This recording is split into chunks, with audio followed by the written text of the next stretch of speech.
Hello students, आपका स्वागत है आपके अपने यूट्यूब चैनल पर। और आज की इस वीडियो में हम करेंगे अल्पाधिकार किसे कहते हैं। देखिए, अल्पाधिकार जो है वो बाजार का वह रूप है जिसमें किसी वस्तु के कुछ ही बड़े विक्रेता होते हैं और बड़ी संख्या में क्रेता होते हैं। कि वस्तु को जो बेचने वाले होते हैं वो थोड़ी संख्या में होते हैं और जो खरीदने वाले होते हैं उनकी संख्या ज़्यादा होती है। और प्रत्येक जो हर एक विक्रेता है, वस्तु को बेचने वाला है, उसका बाजार में काफ़ी बड़ा उसकी वस्तु का जो है काफी बड़ा भाग होता है। ठीक है। अपनी कीमत तथा उत्पादन नीति के संदर्भ में विक्रेताओं के बीच में अंतर्निर्भरता होती है, क्योंकि जो विक्रेता हैं वो क्या है, थोड़े ही होते हैं। वस्तु को बेचने वाले थोड़े ही होते हैं, इसलिए एक विक्रेता का कीमत तथा उत्पादन संबंधी निर्णय बाजार में अन्य विक्रेताओं की कीमत तथा उत्पादन संबंधी निर्णयों पर काफी प्रभाव डालता है। कि जो एक विक्रेता होता है वो अगर अपनी वस्तु की कीमत कम या ज्यादा करता है तो वो उससे क्या है, जो दूसरे विक्रेता होते हैं उनके डिसीजन पर भी प्रभाव पड़ता है। वो भी अपनी वस्तु की कीमत जो है कम या ज्यादा कर सकते हैं। अभी हम इसका एग्जाम्पल देखते हैं। जैसे इसका एग्जाम्पल क्या रहेगा कि जैसे भारतीय बाजार में ऑटो जो उत्पादक गिने चुने हैं, जैसे कि टाटा, मारुति, फिएट वगैरह जो हैं ये कम ही हैं और इसको जो खरीदने वाले हैं वो ज़्यादा संख्या में हैं। अभी हम देखते हैं अल्पाधिकार की विशेषताएं। अल्पाधिकार में क्या हमने देखा कि जो है कुछ ही फर्में हैं, कि जो बेचने वाले हैं किसी वस्तु को उनकी संख्या कम है, गिने चुने ही हैं। ठीक है। दूसरा क्या है, क्रेताओं की बड़ी संख्या, और जो वस्तु को खरीदने वाले हैं उनकी संख्या ज़्यादा है। ठीक है। अभी थर्ड पॉइंट क्या है, प्रवेश की बाधाएं। प्रवेश की बाधाएं किसके प्रवेश की बाधाएं, जो नई फर्में हैं उनके प्रवेश की बाधाएं हैं, कि वो जो है बाजार में प्रवेश नहीं कर सकती या उनका प्रवेश करना जो है वो असंभव है। असंभव है। ठीक है, या मुश्किल सा है उनका प्रवेश करना। अभी फोर्थ पॉइंट क्या है, अंतर्निर्भरता की ऊंची मात्रा। इसमें क्या रहेगा कि जो फर्मों के बीच जो है अंतर्निर्भरता या परस्पर निर्भरता जो है एक बड़ी मात्रा में पाई जाती है, कि जो एक दूसरे पर वो उनका जो डिसीजन है फर्मों का वो डिपेंड करता है। ठीक है। एक फर्म की कीमत तथा उत्पादन नीति बाजार में विरोधी फर्मों की कीमत तथा उत्पादन नीति को काफी प्रभावित करती है, कि एक का जो डिसीजन रहेगा वो दूसरी को भी इफेक्ट करता है।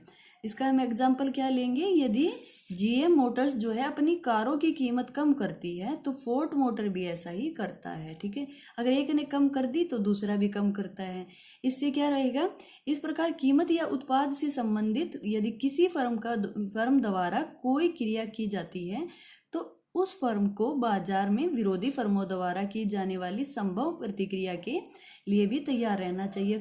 अगर एक जो है कुछ अलग करती है, कि भाई अपनी वस्तु की कीमत ज़्यादा कर रख देती है, कम रख देती है, या उनसे हटके चलती है, तो उससे उसका भी डिसीजन जो है इफेक्ट होता है। ठीक है। अभी हमारा फिफ्थ पॉइंट क्या रहेगा, व्यापार गुटों का निर्माण। व्यापार गुट क्या है, अल्पाधिकार के अंतर्गत क्या रहेगा, फर्मों के बीच में जो है वो एक औपचारिक जो है गठबंधन समझौता कर लेती हैं, जिसको क्या कहेंगे, व्यापार गुट या कोर्टल कहलाता है। ठीक है, कार्टल कहलाता है। फर्म जो है प्रतियोगिता से बचने के लिए ऐसा करती हैं, वो क्या करेंगी, गुटों का निर्माण कर लेती हैं या एक समझौता कर लेती है, कि भाई हमारी वस्तु की कीमत इतनी रहेगी और इस वस्तु पर हम कीमत बेचेंगे, तो सभी जो फर्में हैं वो उस डिसीजन पर एग्री कर जाती हैं कि ठीक है, हमारी फर्म का भी जो है इतनी ही हम कीमत रखेंगे। ठीक है। तो इससे क्या रहेगा, इससे व्यापार गुटों का निर्माण हो जाता है और सामूहिक रूप से वे एकाधिकारी लाभ कमाने का प्रयत्न करती, कि वो सारी मिलके क्या करेंगी, एकाधिकारी की तरह है लाभ कमाने की कोशिश करती हैं।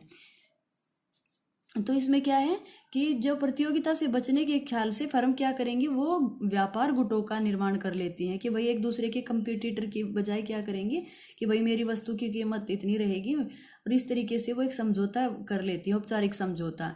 यह एक गठबंधन अल्पाधिकार की स्थिति है।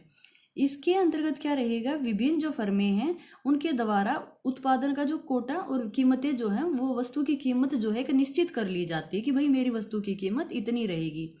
कई बार बाजार में जो क्या होता है, लीडिंग फर्म जो है व्यापार गुटों द्वारा क्या करती है, एक अपना प्राइस लीडर भी जो है वो स्वीकार कर लिया जाता है उनके द्वारा, कि भाई हम इस तरीके से हम वो जो है क्या करेगा, वस्तु की कीमत को निर्धारित कर देता है।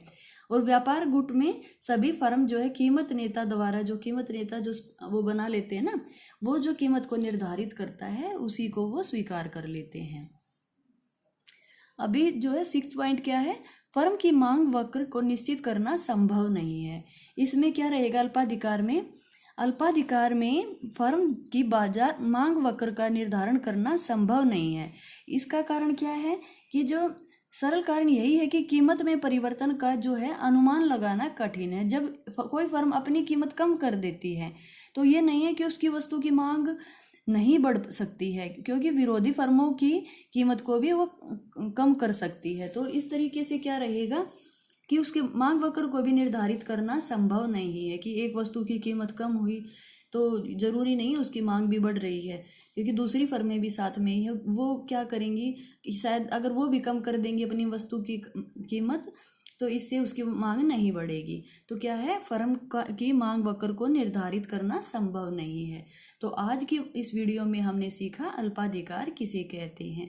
आई होप आपको ये कंसेप्ट क्लियर हुआ होगा। अगर आपको वीडियो अच्छी लगे तो लाइक, शेयर और सब्सक्राइब करना ना भूलें। Thank you.